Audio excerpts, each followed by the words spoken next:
Halo semua, bersama saya Masayu, kita akan melanjutkan pembahasan modul Beyond Classical Search. Ini adalah video kelima, kita akan lanjutkan melihat detail tentang genetic algorithm sebagai algoritma local search. Genetic algorithm merupakan varian dari hill climbing dengan successor state-nya didapatkan dari kombinasi dua parent state, jadi bukan dari satu current state.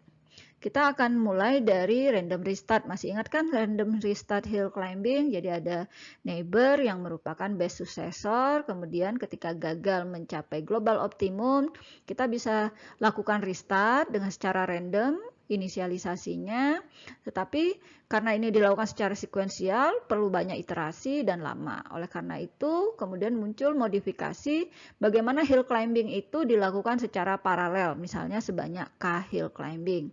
Inilah yang disebut dengan local beam search. Nah, di local beam search karena setiap prosesnya walaupun secara paralel merupakan hill climbing, maka kita harus mengenerate semua suksesor dari K current state, lalu pilih K neighbor, kemudian bandingkan, dan ini juga perlu waktu sehingga ada modifikasi untuk mengenerate neighbor itu sebagai random successor seperti stochastic hill climbing. Nah, karena ini adalah local beam search, kita sebut dengan stochastic beam search. Nah, dari stochastic beam search inilah ketika successor itu merupakan kombinasi dari dua parent, maka ini yang disebut dengan genetic algorithm. Representasi state pada genetic algorithm itu berupa string agar mudah mengaplikasikan kombinasi kedua parent. State di dalam genetic algorithm kadang disebut dengan individu. Nah, satu karakter menyatakan satu variabel. Sebagai contoh, untuk n queen, misalnya di sini n-nya sama dengan 8, maka direpresentasikan sebagai string dengan 8 karakter. State value pada genetic algorithm disebut fitness function. Semakin tinggi nilainya, maka semakin baik. Jadi ini merupakan fungsi objektif. Untuk n queen, fitnessnya bisa berupa jumlah pasangan queen yang tidak saling menyerang. Jadi nilainya dalam range 0 sampai dengan 28. Jadi kalau nilainya 28 itu sudah global maksimum. Sebagai contoh, untuk persoalan kita sebelumnya, di sini fitness function-nya memberikan nilai 23. Karena terdapat 5 queen yang saling menyerang.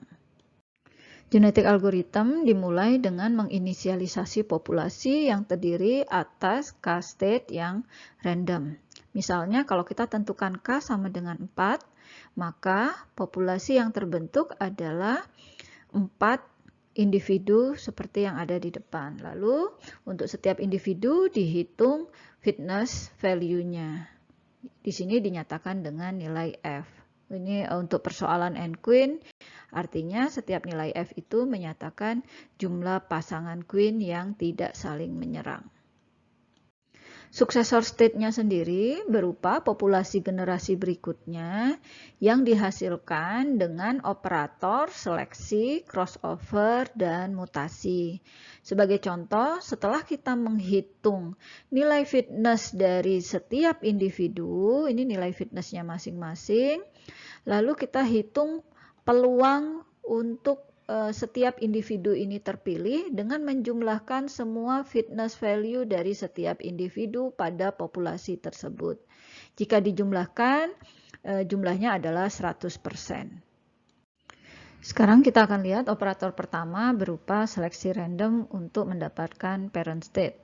Nah, setelah sudah ada peluang dari setiap individu, berdasarkan nilai fitnessnya, seleksi bisa dilakukan dengan menggunakan roulette wheel dari setiap individu, di mana setiap individu mendapat proporsi di roda tersebut. Jadi kalau di total tetap 100%.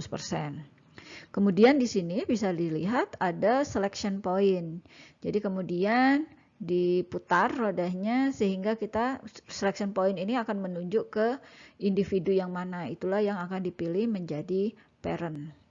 Alternatif lain, kita bisa menggunakan pita dari 0 yang diberi angka 0 sampai 100 Dan setiap individu juga disusun pada pita sehingga total peluangnya adalah 100%. Akhirnya kemudian kita ambil satu bilangan random yang menunjukkan posisi dari parent yang terpilih. Nah, di sini setelah kita menggunakan salah satu cara ini, kita bisa mendapatkan pasangan parent untuk membentuk individu generasi berikutnya. Operator crossover atau reproduksi dilakukan dengan menentukan crossover point, misalnya ada di sini secara random, lalu string individunya dipotong, ini dipotong lalu disilangkan. Jadi kita menyilangkan seperti ini untuk membentuk individu baru. Kita bisa lihat ya, bagian hijau ini dari individu yang pertama dan bagian biru dari individu yang kedua. Nah, satu pasang parent itu bisa menghasilkan dua individu seperti ini, tetapi ada juga versi genetik algorithm yang menghasilkan satu individu saja. Nah, kalau kita lihat dari sudut pandang board yang digunakan, jadi random crossover point itu seperti membelah dua board ini pada kolom yang merupakan nilai dari crossover point. Lalu kedua board dari individu yang berbeda ini digabungkan membentuk individu yang baru.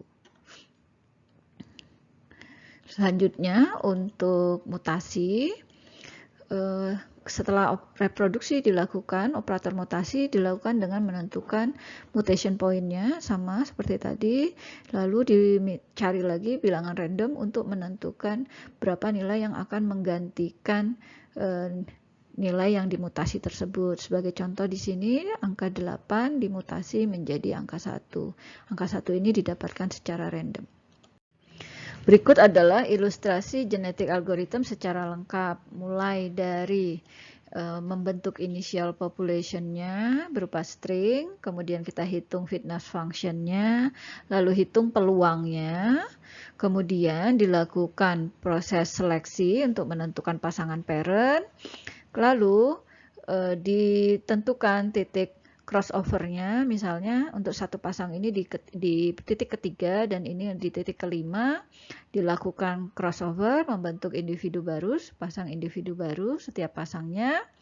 Lalu ditentukan titik mutasi untuk setiap individu. Di individu kedua ini ternyata ditentukan tidak ada mutasi sama sekali. Lalu ditentukan nilai untuk setiap titik mutasi tersebut. Sekarang kita akan lihat pseudocode dari genetik algorithm dari buku Russell Norvig. Di sini kita akan mulai dari parameternya berupa populasi, kemudian populasi yang ada bisa diinisialisasi dengan K random state, kemudian ada fitness function-nya. Oke, kita akan mulai dengan populasi baru yang diinisialisasi dengan empty set, lalu akan dilakukan iterasi sebanyak jumlah populasi. Di sini akan dilakukan penentuan X dan Y sebagai hasil random selection sebagai parent di sini. Kemudian X dan Y akan dimasukkan ke dalam operator reproduksi menghasilkan child. Lalu kemudian diambil satu nilai peluang yang cukup kecil untuk menentukan apakah mutasi akan dilakukan atau tidak. Bisa juga dengan menentukan posisi mutasi secara langsung. Jika di 0 artinya tidak dilakukan mutasi. Kemudian hasil dari mutasi inilah yang kemudian ditambahkan pada populasi baru. Nah, populasi baru ini kemudian menjadi populasi dan dilakukan terus-menerus sampai dianggap paling optimum. Oke, sebagai summary kita sudah mempelajari bahwa genetik algorithm itu dia secara random mengenerate state sebanyak K. K di sini adalah ukuran populasinya. Jadi satu populasi terdiri atas K individu. Kemudian ada fitness function atau yang menjadi state value dalam kasus ini, lalu successor function-nya itu merupakan proses mengkombinasikan dua parent state dengan operator seleksi, crossover, dan mutasi.